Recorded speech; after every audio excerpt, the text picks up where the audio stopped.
Okay, gentlemen, good morning, distinguished speakers. I want to take this opportunity to thank you guys for joining us to this session today on India's evolving OTT landscape. This session is part of the 28th Convergence India 2021 Expo, and the organizers are the India Trade Promotion Organization and Exhibitions India Group. Our distinguished speakers today are Mr. Irvin Chan, VP Sales APAC at Kaltura, Mr. Zubin Jimmy Dubash, COO Digital Shamaru Entertainment, Mr. Vivek Jain, Chief Operating Officer MX Player, and Mr. Vishal Maheshwari, Board Selection Committee Member, Venture Networks, and Manpreet Bumrah, Senior Vice President, Distribution Alliance, Eros International. And the moderator for the session is Mr. Girish Menon, Partner and Head Media and Entertainment, KPMG in India. Thank you so much, Jared. And thanks and good morning to everybody, and welcome to this session on the evolving OTT landscape in India. OTT is a space, which has been obviously growing by leaps and bounds in India. It's a space which is, tracked and is top of mind, across, a lot of conversations that tend to happen in this space. Even though this space was seeing a huge fillip in terms of consumers, consumption behavior, and all of that, what's interesting is the pandemic. The OTT consumption was probably among the few areas which actually saw a bump up, right? And that's something that we are actually continuing to see happen as we go forward. This has led to behavioral changes. This has led to organizations looking at their operating models and strategies on how to sort of take advantage of this and build a sustainable long-term business around the OTT.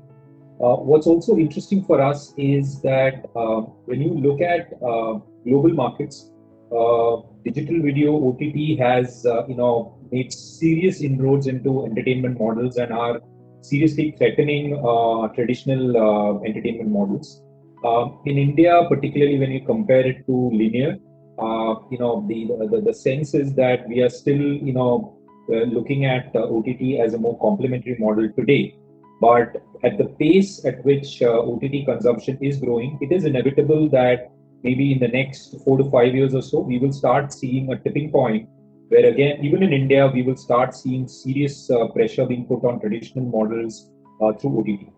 And in that context today, we've got a set of very interesting panelists across the entire strata of OTT OTT businesses, and I want to sort of pick their brains a little bit to see how they see this space evolving as we move forward. Our organizations responding to some of these evolving changes and the opportunities that are therefore coming up.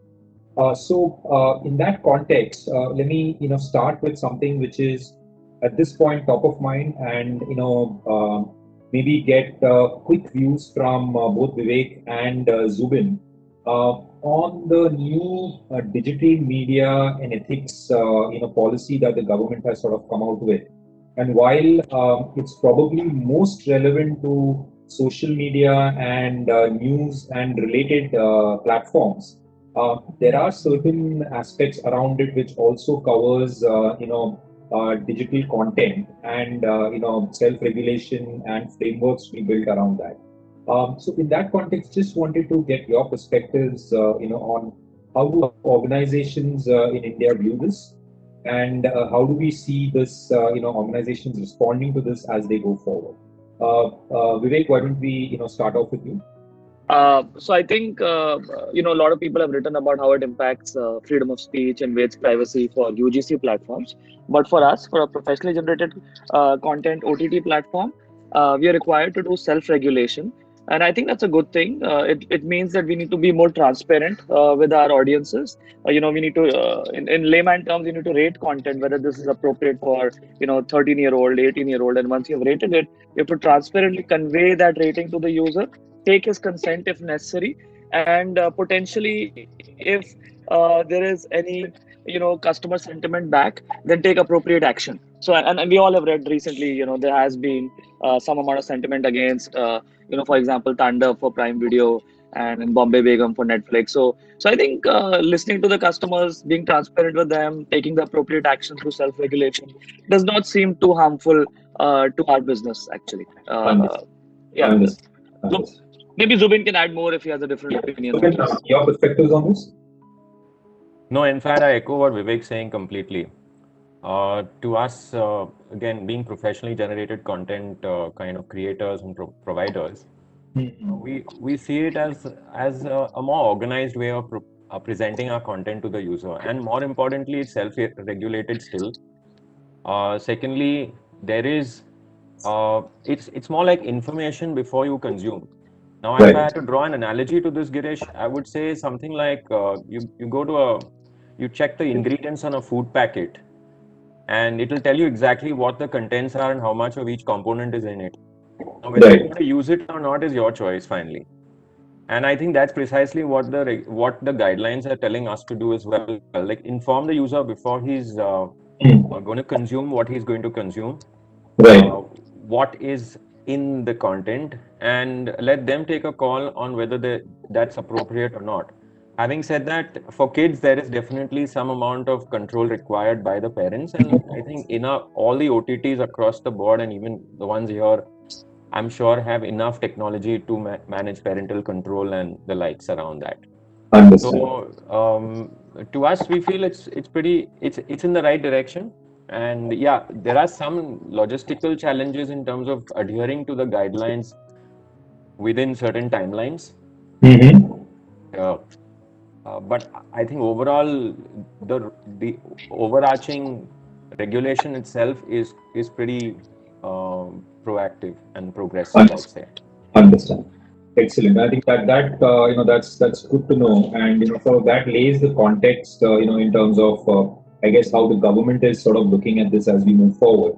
Uh, what I now want to actually touch upon is again, like I had mentioned at the beginning, OTT consumption was one of the few areas which actually saw a huge bump up. During the pandemic phase, particularly during the lockdown, a lot had to do with supply constraints on on traditional media. But once that pickup has happened, what's interesting to see is that a lot of the growth seems to be sustainable, and we haven't really seen a major dip, post all of that and post supply on traditional media sort of coming back.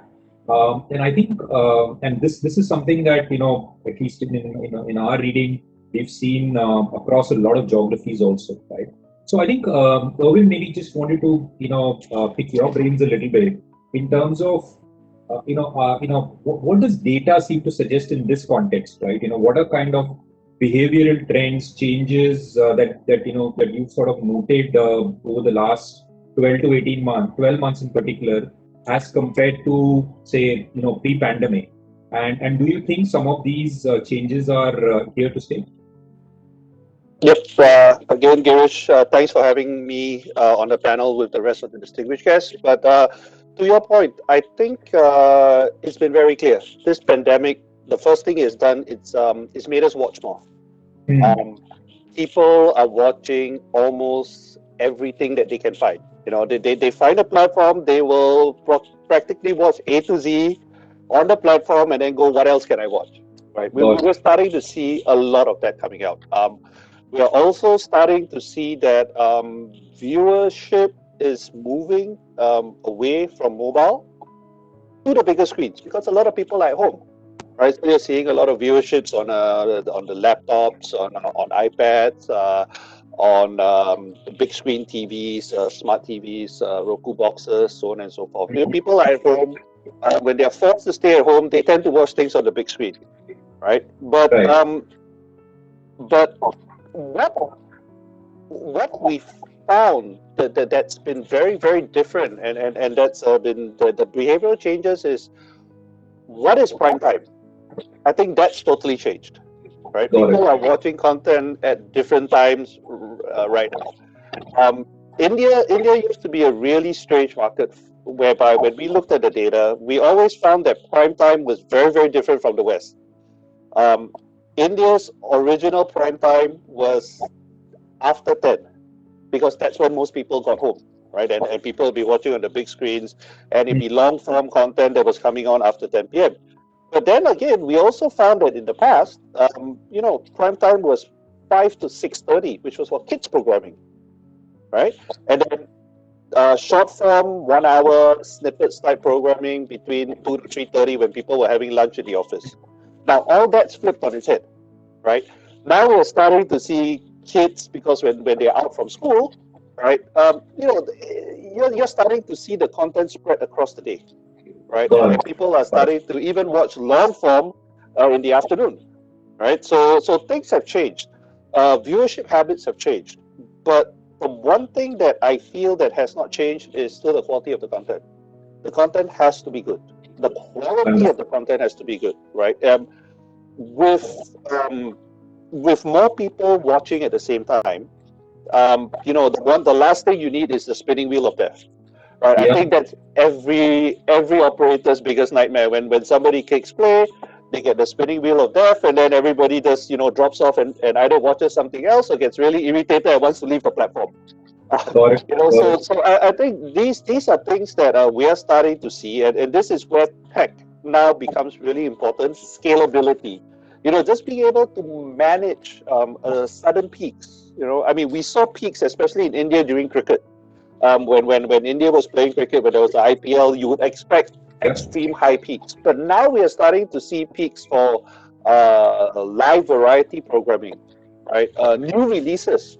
If there's a big release by a particular studio, be it from Eros, be it from Z, be it from Shimaru, as long as there's a release, people are starting to, want to come in and watch it immediately. So, these behavioral changes means that as a platform, you need to be nimble. You need to be fast moving. You need to be able to trust your tech and trust the data of what your tech is telling you that, you are about reaching saturation. You need to be careful because you're going to start crashing your platform sooner or later. So we start to see a lot of this happening.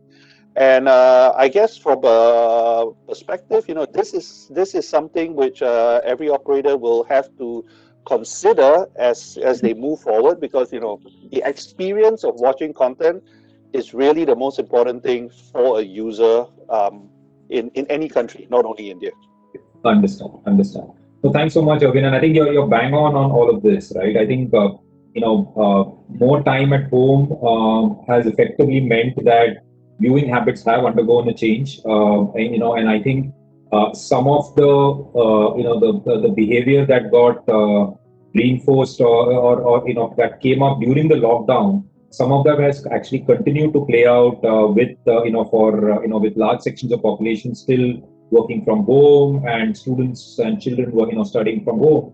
That has actually meant that the viewership patterns have actually spread across the day as compared to being more concentrated at certain parts of the day as earlier, right? Just taking off from that, Vivek, just want to get your perspectives on while it's clear and understood that yes, there is a big bump up, yes, there are certain changes, and and in general, all for the positive in terms of the consumer end for the OTT platforms. What are some of the initiatives that the platforms have taken over the past 12 months or so to essentially ensure that this is a sustained growth and you will be able to now leapfrog from this into maybe another set of parameters which will push you up even further? So what are some of the initiatives that, and I'm talking now across the value chain, right? Supply, demand, monetization, distribution.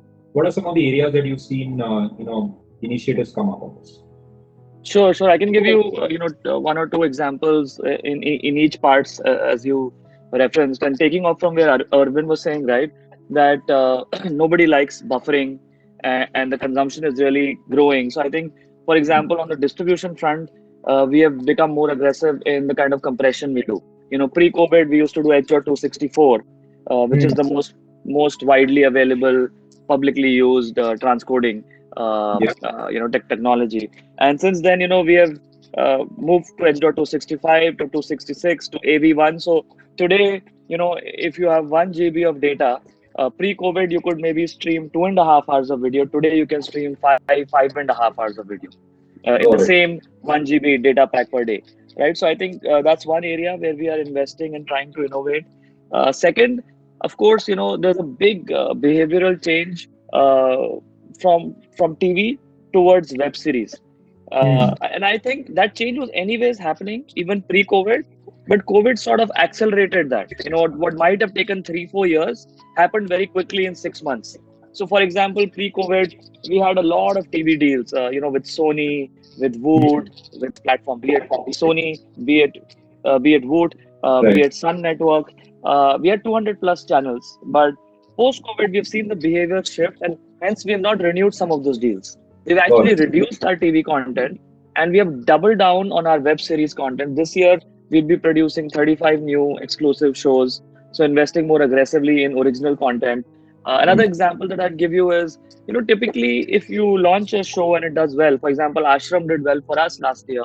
Uh, it takes a year for a platform to produce the second season. But Right. we have realized the amount of hunger, the amount of need that people have for the next web series. So we launched Ashram season 2 within, I think, 2 months. Got it. And now, another 5 months later, we are in the process of launching season 3. So, yeah, I think in general, launching more and more seasons faster, investing more on web series, scaling back on TV content, and doubling down on encoding. Maybe these are some of the sort of high level, initiatives that we have taken post COVID. Understand. And thanks for that, Vivek. Zubin, to now, get your perspectives, and I think, from you, maybe a couple of specific angles that I wanted to pick your brains on. I think one, whenever I've spoken to, Shemaru in the past, I think one of the things that has come out very deeply is how penetration and consumption is growing beyond the major cities, particularly as you go into the hinterland, the whole India versus Bharat, story, and how we are seeing a greater consumption now starting to happen from Bharat in that sense, right? And that obviously means a slightly different and nuanced strategy in terms of how do you approach your consumer and what do you offer and how do you, build your, capabilities around that. And the second angle also, wanted to get your perspective on is somewhat related to this is the whole regional play also, right? Where regional language and content is again growing in scale in India. Demand for that seems to be growing, and if anything, post-pandemic, we've seen that scale up even more significantly than it was happening earlier. So, just wanted to get your perspectives on these two aspects, right? Going deeper into India and the whole regional demand story. Sure, I can actually go on forever on this topic because there's lots to be shared. But let me be as brief as I can. So I'll just break up the 3 phases that we've gone through in the last maybe 2 years now. So it's the pre-COVID stage, it's the COVID stage, it's the lockdown and the pandemic stage, and it's probably now what I call the post-lockdown, but still COVID is not yet gone, but it's the post-lockdown stage. So if I had to just break it down into these 3, and then I had to layer it with OTT consumption, I think OTT behavior on the top was more about sampling, and it was more like my second fiddle consumption, go-to consumption destination after TV. This was pre-COVID. So, okay, if there's something around TV and I want to catch up, I'll go to OTT. So that was the first draw towards OTT. And in the bargain, we had people coming to the platform, and then while they were coming in, you could have chuck in a few originals and make them realize that there's also value about watching something first on OTT inside another platform altogether. So that was pre-COVID. The moment the pandemic hit, and since there was a dearth of content creation because creation had come to a standstill, and TV again was showing all repeats, so they had no other option but to go to OTT to consume more content. That's when they started really tasting the real essence of OTT, which is where you saw, and probably that's also a reason why, what explains why such soaring usage happened during the lockdown. And it's actually like day and night in terms of numbers. We've seen some really stark difference in numbers from pre-COVID to COVID. In fact, on the day of the lockdown, which was just 2 days back, we saw a massive surge in numbers 1 year back, and we saw renewals again happening 1 year later. So, so we saw some phenomenal numbers happening there, and not just in terms of traffic, but also in terms of people who said, okay, we have no option, but we'll pay for this stuff.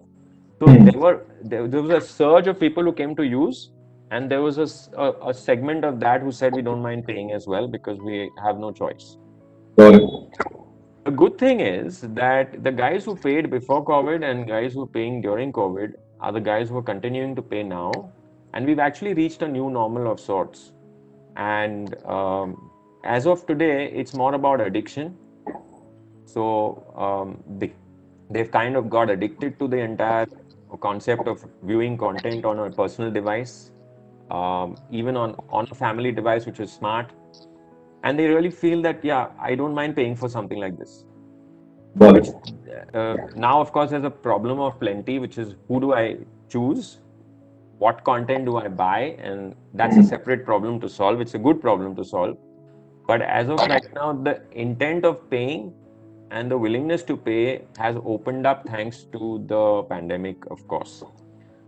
That's, of course, the overarching thing. Now, coming to your two questions. Yeah, the fact that the same thing happened last year, which was a lot of guys started using. We had a whole lot of new users coming in, whether it was on video in general, like let's say YouTube, for example, or whether it's on OTT. There was a whole segment of new users who've never touched OTT or touched YouTube, who've actually come in and started consuming. And these are pretty much the guys from the tier 3 and beyond, So we saw a lot of this coming specifically because our content relates pretty nicely to that audience. And therefore, the hand-in-hand story goes that regional is, of course, going to flourish because this kind of audience is coming in. And you need to serve content to them in their regional languages, which is more which is like their comfort zone. And if it's their comfort zone, they'll take to it more happily than if they had to adapt to something which is not so much their comfort zone. So on that note, regional, we've done a lot of stuff. So whether it's in the area of, we already have a whole spate of non-South regional content offerings. So whether it's Gujarati, Marathi, Bengali, Punjabi, we've got a spate of content available. And we also give very interesting pricing choices to customers, so they can actually pick a category and not just take the whole thing, So Gujarati guy to actually say, I also have to take Punjabi for no reason, So we're pretty sensitive to the fact that they want something in a certain price. And if it is sweet enough, they will lap it up for sure. And that's what we are seeing.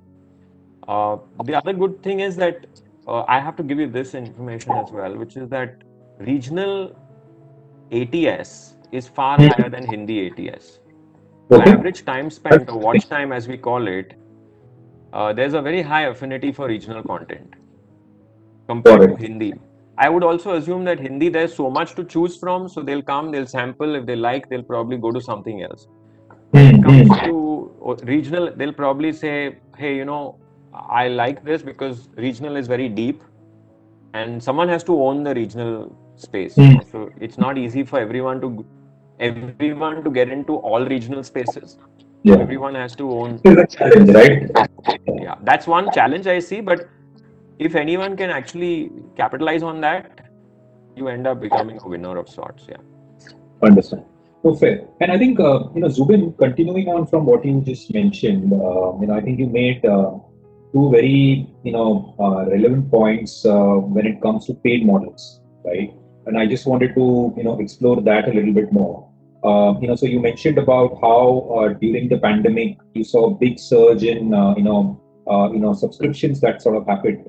And what is interesting to hear, and this I've heard, from a few others also, that that sort of continued even after the lockdown, and there were increasing pickup of subscription models and renewals that sort of started happening, and which is very different from say 24 months back, right? Where while subscription was key for a lot of the platforms, but to convert was becoming a huge challenge, right? But we started to see that change, So, want to understand a little bit more from you on what are some of the levers which is sort of enabling this, this subscription growth to happen?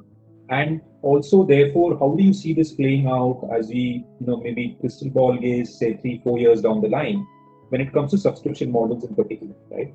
Related to this, another point that I also want to touch upon, again, you mentioned this, that when it comes to choices, the consumer has a problem of plenty, right?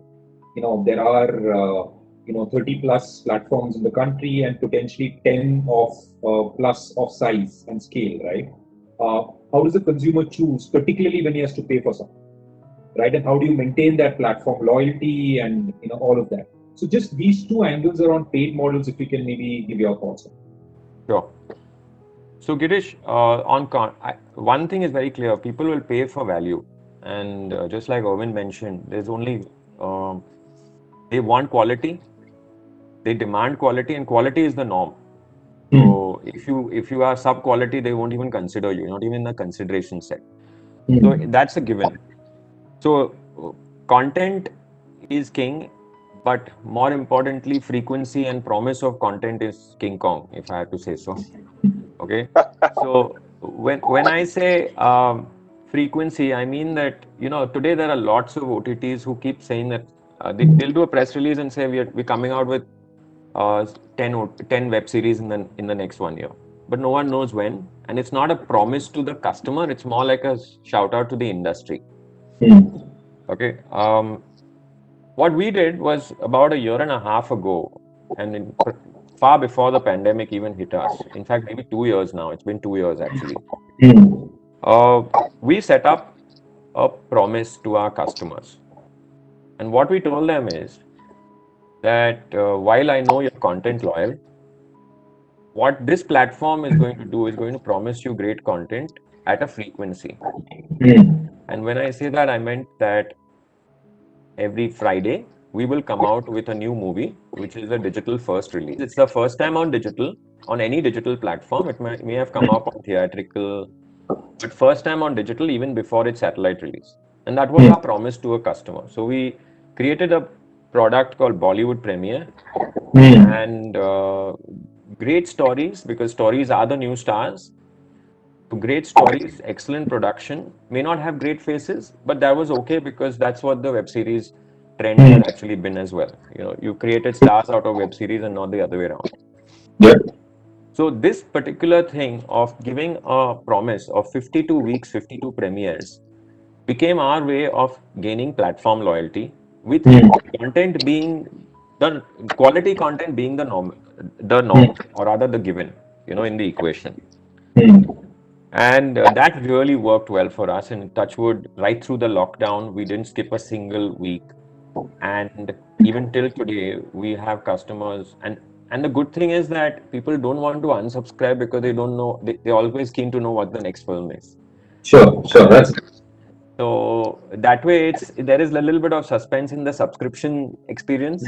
That's what keeps them going, saying, should I not? Should I not? And I think if you get that kind of models going, subscription demand will definitely be there, Yeah, so this is one part of things that we did on subscription from a B2C point of view. Let me tell you a little bit about B2B as well. Now, we as a platform have been very active in the B2B space as well. Now, when I say B2B, I mean we operate like we put on the hat of a solution provider, and we actually offer content as a solution to customers, brands, or to any business as such. So we talk to businesses, whether it's the BFSI space or the ISP space or the travel apps or any space as such, even the FMCG space for that matter, and understand their objectives, and then figure out whether content can play a catalyst in driving those objectives. So it's a very solution-minded approach that we do, and because of this, we've actually garnered relationships with at least about 30-40 partners in the last 1 year, maybe a little over a year, and who come back and repeat buy from us on various models, and we're very flexible on those. I believe that subscription can happen from two ways. One is you ask the subscriber to pay directly, or you ask some entity to pay on behalf of the subscriber. And in both cases, SWOD is SWOD. So we're part of pretty much both those avenues for revenue monetization, and we see that both those are going to coexist and probably be the key front runners in terms of revenue monetization options for OTTs. Understand. No, fair. I think that makes a lot of sense. In terms of how this will sort of likely play out, right? Vivek, just want to get your perspectives now. You are the largest ad-only platform today on the OTT side, right? And and advertisement, while it has been the predominant model in India for OTT, it's also a difficult model to run, right? Particularly when it comes to getting utilization on a consistent basis, getting your CPMs up, getting new advertisers in and going deeper into the advertisement landscape on digital. Just wanted to get your perspectives on this point, and what are the kind of initiatives, both tech and otherwise, that you've been thinking about, which will help leverage the ad monetization potential. Sure, Girish. So I hope you can hear me. Yes. So I think 2-3 things I'll address. The first is to have meaningful ad monetization, one needs to have very large scale, right? For example, we have 200 million monthly active users. I think once you have that far a reach, that is when it becomes valuable for a brand to run a marketing campaign on your platform. Right. So I think that's sort of the baseline foundation that one needs to have. Second is to be able to do, to be able to do really meaningful targeting, right? So that means capturing a lot of data, and we capture, a lot of general data like location, age, gender, but also behavioral data. What kind of habits does this user have, and then we make a lot of we apply a lot of machine learning on that and make a lot of inferences on what the intent of the user may be, and do ad targeting based on that. So what that does for the brand or for the advertisers is it gives them high level of confidence that I'm reaching my target segment, my cohort at the right time in front of the relevant content. I think the other differentiation that maybe MX has is that most platforms today that have premium content are behind a paywall. They're SVOD platforms. And the content and the platforms on which they can advertise have either user-generated content or long-tail content, right? Yeah. Like for example, of course, the biggest one being YouTube. We are the only destination in India where advertisers can advertise on premium content. And advertisers worry about that a lot. They worry about brand safety. Is my ad being slotted next to something that I consider, with which I would want to be associated or not? So I think those are 2-3 high-level things that help increase eCPM, fill rate, and general utilization for monetization. Other than that, maybe I'll quickly take 30 more seconds, and I would say we're doing a lot of experiments that are moving us from a pure ad model into the transaction funnel. I think in the past, what has been the norm is branded content, and of course we do a little bit of that. But I think what's happening more recently is 2 types of transaction. One is what's called video-led e-commerce. Think of it like Home Shop 18 for digital, where I think, like for example, personally, I love shopping on an e-commerce website, right? I want to browse, search, filter, discover, read reviews. But I think tier 2 India, the real Bharat, either they're not comfortable or they just don't want to read. They are much happier if someone who speaks their dialect, their language, can just explain the value proposition of the product through a video to them. And that makes a much more compelling sale. So I do believe that next 5 years, video-led e-commerce will be a very large multi-billion-dollar opportunity for platforms that experiment in that direction. And second, of course, is just brand integrations. If someone's wearing a particular sari or a dress, in one click, if you can purchase it through a seamless customer experience, then that's another interesting way to monetize in addition to ads. No, and I think and that's interesting, right? And it basically moves you beyond advertising into transactions, and I think that really is the holy grail in terms of where the true potential lies. And I think it's great to hear that. Irwin, coming to you, and Vivek mentioned the magic word data, right? And just wanted to get your perspective on a couple of aspects, right? I think one, in your experience, and this is slightly more from an India perspective, how are organizations currently using data for targeting both brands and consumers for consumer engagement, hyper personalization, and all of that? And secondly, how do you see, where do you see rather India rank as compared to some of the other mature markets in its use of data? Thanks, Girish. Great question. I think the first thing I want to answer is the second question, because I think that's a really more interesting question to answer. Sure. From my point of view, and I don't think it's a case of where India compares to the rest of the world. Right. I personally feel that sometimes it's where the rest of the world compares to India. Okay. India has been cutting edge. India has been cutting edge when it's come to streaming video and OTT. Right at Kaltura here, we've done business in India with some of the biggest broadcasters, people like Z, people like Flipart, people like Voot. So we've seen the market grow over the past years, right?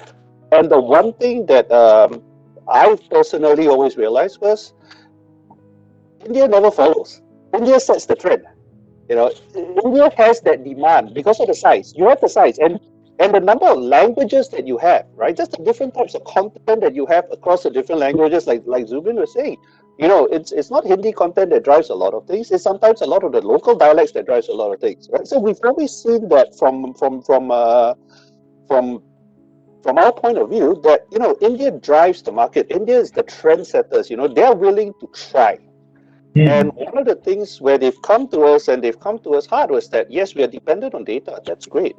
But you must be able to pivot your technology and your business models as quickly as possible. Because once we see something change, we will pivot. We will pivot. We won't wait 6 months.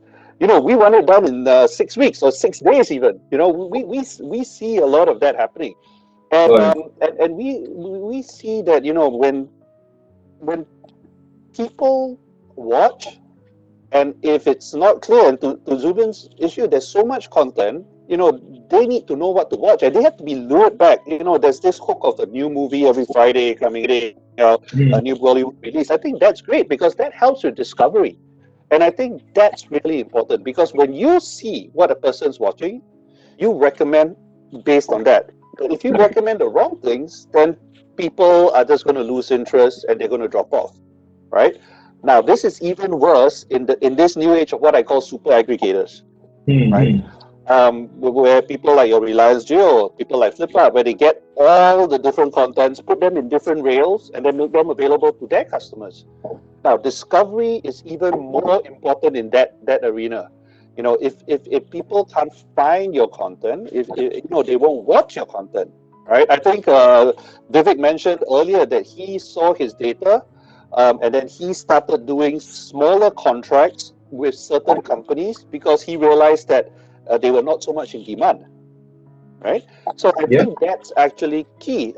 Being able to understand what your audience wants to watch, when they watch it, how they watch it, and then what are the follow-ups thereafter. I think that's very key, right? And in this new world where the TV landscape's totally changed, where content owners want to be what I call universal syndicators. They want to syndicate to as many places as possible because it gives them the option of as much monetization as possible. And a new breed of what we call super aggregators, where people have come in and they've taken over the role. You have to find that nice balance because I think from our side, we always feel and fear that when, it's like, how do I put it? A lot of the audience feel that they've cut one cord, they've cut their cable TV cord, they've cut their DTH cord, and guess what? All of a sudden they are tied to a new cord, which is the OTT cord. I have to go to Netflix, I've got to go to Prime, then I've got to go to, Z5, I've got to go to Hotstar, and people are starting to get a little bit disillusioned. So, a lot of things have to be done to ensure that, number one, okay, we take quality of content and quality of service out of the picture. I think that's a given. right? But other than that is to ensure that the data shows you what you want to watch, what's the engagement, the personalization, and then to push that across to the user. And to a further aspect, when you have ad related stuff, to push the right ads as well, right? If you know that it's a girl who's 18 to 24, watching this movie, I mean, try not to push maybe a Adidas football ad across to her, because it probably will not correlate with her. You want to push maybe a makeup ad or something of the sort. And once we find this fine, I call it fit between how do you use the data to move it from data to information, and then using this information to do hyper personalization, and then pushing it across to your users, that creates the stickiness that I don't think the users will run away from. And I think Zubin's side is absolutely correct when he says, bang on that, we found that, when we find something that sticks, we go after it, and we go after it fast. And once Yeah. it doesn't stick, we must be able to pivot around it and find the next thing that sticks and go after it fast again. Right? So Got I it. think that's key. It's all about using data to turn it into information and then turn it into speed to push across, because at the end of the day, it's creating stickiness with the users, and that would absolutely give you success in that sense. And that's how the organizations look at it. So if you think that, back to where India sits, I think India is very advanced in how it uses tech, how it uses data to Mm-hmm. drill back to its content, because of the heritage that you have with your own content. This becomes something that I found that has become very natural to the Indian market. And Got so it. I put you, right up there with the US, as one of the top most sophisticated markets out there. So I think your question should be, where does the rest of the world fall with India, Perfect. rather Yeah, I than think the other way around. that's pretty awesome to hear. And I think you're right on the complexity part, right? And I think we've seen this time and time again, particularly in terms of how digital has evolved in India, that the market is so diverse and dynamic. There is really no one size fits all approach. There is so much complexity that Indian companies have had to, come out with multiple approaches and strategies to target the consumers, which potentially is far more, I wouldn't say easier, but more sort of linear in a homogeneous market, in some of the Western countries, right? Vivek, Right. just want to, then touch upon the other angle, and again, along with data, the other core, pillar to any OTT platform is really content, right? And I think what we've been speaking about, pretty much all the panelists, is there is also a lot of emphasis on not just depth, right, but also the quality of the content, on creating content which is new, which is different and exclusive to your platform, and therefore have something which the consumer looks forward to. In that context, I wanted to pick your brains on two parts, right? One is uh, while this trend was already in play before COVID, which is the whole investment into originals, but post COVID, we've seen that ramp up significantly, right? So, and similarly, the other area where we saw a lot of traction was the whole direct to OTT releases, particularly on the film side. While you could expect that some of it is also linked to the challenges that the cinemas are facing, but there is also a feel that some of these models are sort of here to stay also, right? So just wanted to get your perspectives on both the originals as well as the direct to OTT releases, both the future, and also very importantly, what's the thinking and strategy behind platforms when you go down this path? Sure, great question, Girish. So, I'll answer it in two different ways. The first is that I think, to a certain extent, windowing, content windowing is here to stay. So the Hmm. fact that the end user first pays, 500 rupees or 200 rupees at a theater to watch a movie, Hmm. then it comes on EST, for electronic sell through at 50 rupees or 100 rupees, then goes into TVOD, then comes into cable, and then comes into SVOD and then AVOD, right? typically how traditionally how windowing has happened, and it makes sense because you want the content creators to get the maximum value out of it, right? So wherever the end user is paying the most, you put it on that platform first, and slowly it transitions into other business models. But however, little bit of overlap will exist. SWOT platforms will always invest in original content to get first access, and I think for us, this original content is extremely important for customer acquisition. I think long tail content, non-exclusive content can all help in engagement. But customer acquisition, all our ATL, all our performance marketing, all that spend is completely 100% centered around the 30, 40 originals that we do every year. That's the hook. That's what draws the customer into our OTT platform. So I think some level of direct to OTT releases will continue both for movies and for web series. But for a lot of content, the typical traditional windowing will also continue, I think, for the long run. Understand. Manpreet, I see, you you sort of just joined in.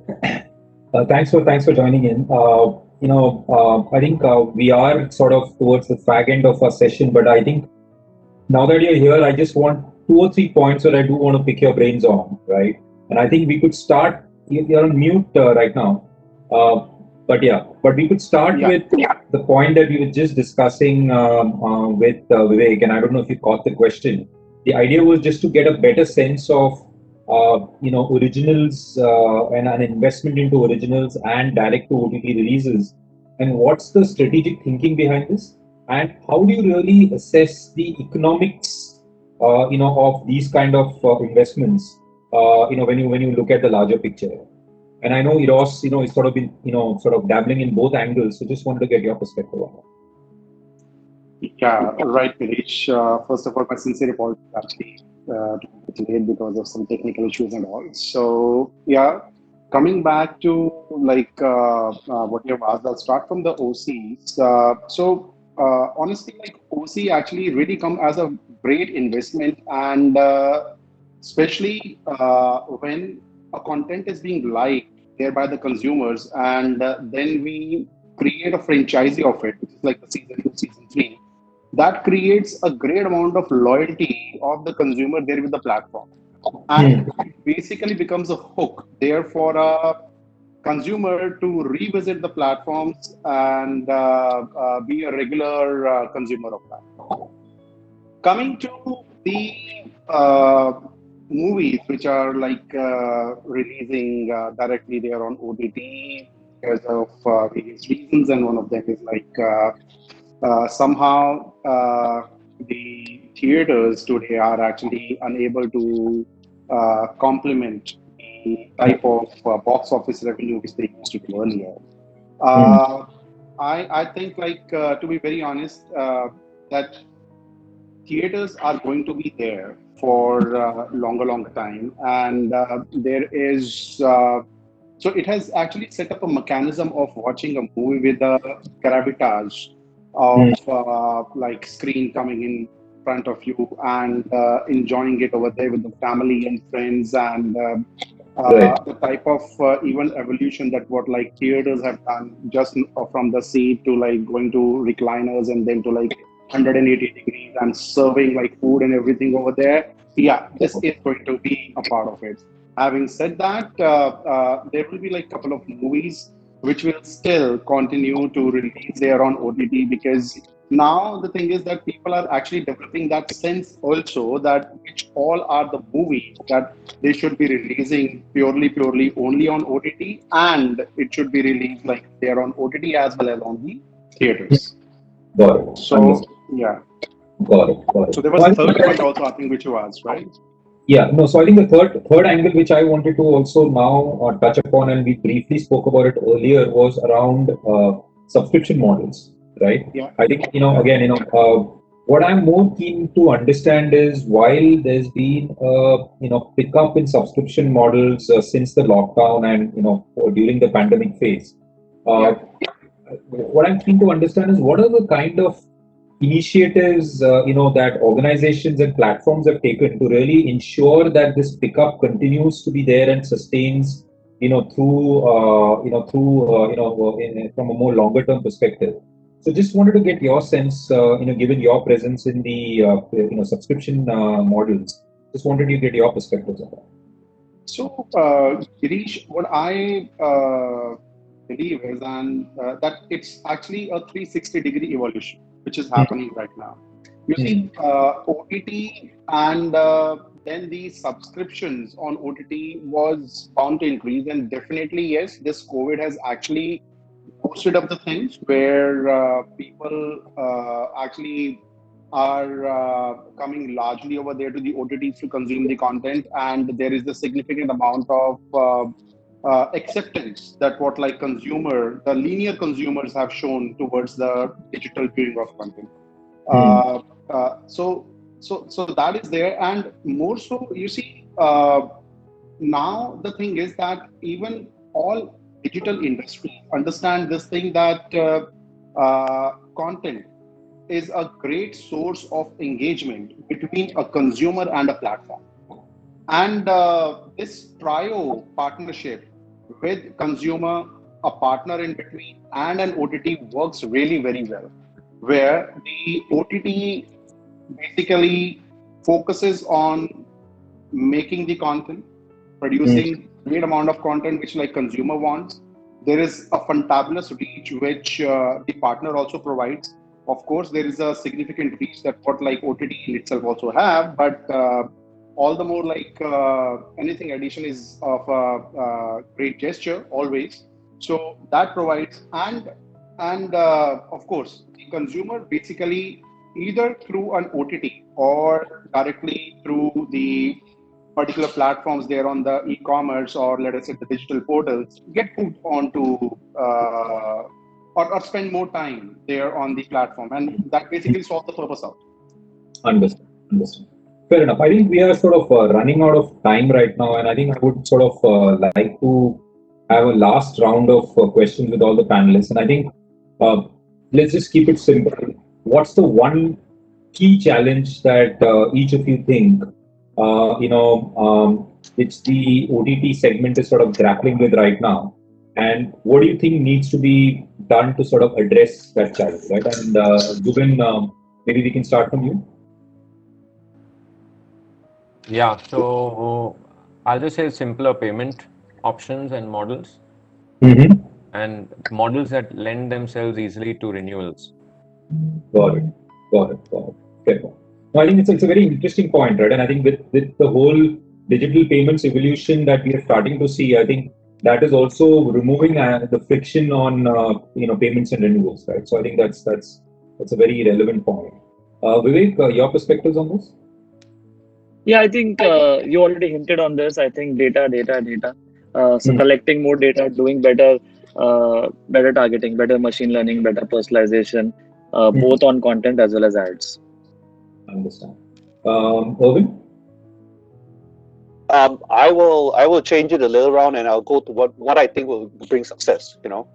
I think it's key. It's key to be discovered. So always being able to keep your brand in the spotlight, making sure people are able to find you and watch the content that you've produced. Knowing your audience, knowing what they want, when they want it, how they want it. That's very important. Being able to scale. I think COVID's shown us that you can get large amounts of people watching at one point of time, even though it's not live sports. And once you see the volume going up, just being able to scale and to automate, that's really key. And I think the last, from a business point of view, is being able to pivot quickly. Try, succeed, carry on. Fail, pivot quickly. I think that's the most important thing. If you're nimble on your feet, I think success is almost guaranteed. So if you keep a little of these 4 points in your head at all times, I think you can overcome a lot of the challenges. Right. No, I think that's very well said. Manpreet, finally, your perspectives on this? So I would not say like there are like hindrances here, but yes, it definitely requires improvement and growth in various aspects of technology, right? So whether it is connectivity, whether it is data mining, and the best usage of data, and of course, like what even Zubit hinted towards the payment segment of it, because now what is happening is that people are actually making so much digital use of this fintech mediums to pay. I think there is an expectation which is being set. So meeting those expectations is something that what like OTT, both from the content point of view and tech point of view, should be basically working upon. Understand. Perfect. No, I think this has been great. Listening to all of you, and I think a lot of the the themes that we've spoken about sort of are aligned well together, right? In terms of how consumer tastes are evolving, how there is a greater clear demand on consuming content, but that content needs to be of quality, at frequency, and with depth, right? And it needs to have something different to offer, right? And we spoke about how monetization both on subscription as well as ad models are evolving and are growing. But again, boils down to what are you really offering the brands and the consumer, and looking at alternate modes to monetize that consumer, and transaction and B2B are evolving areas for us to really think through.